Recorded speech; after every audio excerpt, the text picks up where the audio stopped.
Nachádzame sa v dielni ŽOS Trnava, kde si predstavíme nákladný vozeň ŠIMMNS, ktorý je určený na prepravu zvytkov tenkého oceľového plechu.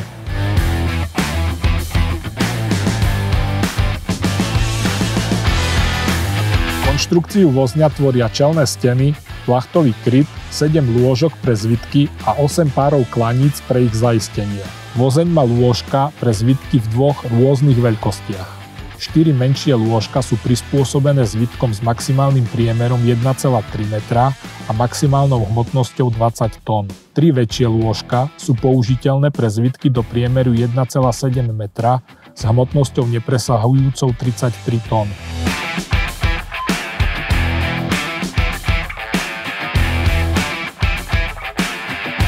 Minimálny priemer zvitkov je vo všetkých lôžkach stanovený na 0,8 metra. Šírkové rozpätie nastaviteľných klaníc umožňuje bezpečne prepravovať zvitky o šírke od 1 do 2 metrov. Celková únosnosť vozňa predstavuje pri menovitej hmotnosti 23,5 tony, na tratiach D3 a D4 až 66,5 tón.